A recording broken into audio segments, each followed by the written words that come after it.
আপনার কাছে আমার একটা প্রশ্ন, সেটা হচ্ছে আমরা দেখেছি গত দিনগুলোতে শেখ হাসিনার একটা বক্তব্য দেওয়াকে কেন্দ্র করে বাংলাদেশে কিন্তু তোলপাল হয়েছিল ছাত্র জনতা থেকে শুরু করে বিভিন্ন রাজনৈতিক দলের মাঝে। তো আগামীকাল অর্থাৎ আজকে রাত 12টার পর থেকে যে 15ই আগস্ট, এই দিনটায় কি কোনো অরাজকতা হওয়ার সম্ভাবনা আছে বলে আপনি মনে করেন, বা তারা করবে বলে আপনি মনে করেন কি না?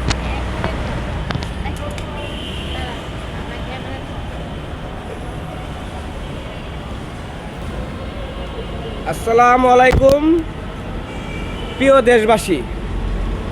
লাইট পোয়াইলই 15 আগস্ট, আজকে লাইট 12টা পোয়াইলই 15 আগস্ট। কিন্তু 15 আগস্ট নিয়ে যদি আমাদের দেশে কোনো একটা বিশৃঙ্খলা সৃষ্টি করে, কোনো একটা তাণ্ডব বা 2006 সালের 28 অক্টোবরের মতো লাঠি বইটা দিয়ে যদি কোনো পরিকল্পনা থাকে, তাহলে তো এমনি তো বিচ্ছিন্ন হয়েছে আর এটা কোনো হুজও পাওয়া যাবে না।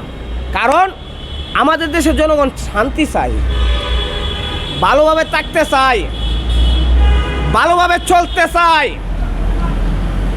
ভালোভাবে তারা এই দেশটাকে সুন্দরভাবে পরিকল্পিতভাবে একটা সুন্দর বাংলাদেশ সবাই মিলে চায়। কিন্তু কেউ যদি দলের নামে 15 আগস্টের নামে 2006 সালে 28 অক্টোবর মতো যদি এই 15 আগস্ট কোনো পরিকল্পনা করতে চাই, তাহলে এই জনগণ কি করতে পারে তা স্বৈরাচার 5 আগস্ট ভালো মতো দেখেছে। তা আমি বলবো, 17 বছর রক্ত দিয়া বন্যা তোমরা খেলেছ,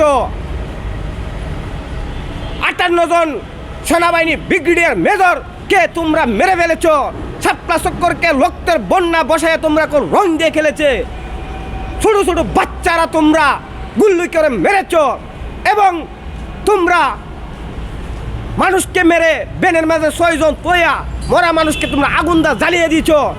এবং এইসব নাশক দুর্ঘটনাকে তার তোমরা আগুন দিয়া মানুষকে গুল্লি দিয়া গুম করে 17 বছর নিপীড়ন খেলেছ। আজকাল লাইট 12টার পরে 15 আগস্ট যদি এমন একটা ঘটনা কাল ঘটে, তাহলে এই দায়ভার তোমরাই নিতে হবে।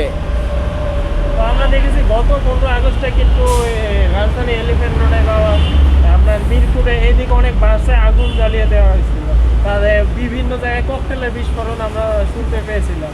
শুধু 15 আগস্ট যদি একটা বিশৃঙ্খলা যদি বাংলাদেশে কোনো জায়গায় ঘটে, তারবার আওয়ামী লীগই গ্রহণ করতে হবে।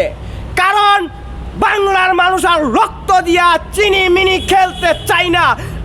আজকাল লাইট 12টা পরে 15 আগস্ট যদি কোনো রক্ত দিয়া কোনো জায়গা কোনো খেলা খেলে, এই দায়ভার আওয়ামী লীগের নিতে হবে। আমি স্পষ্টভাবে বলে দিচ্ছি।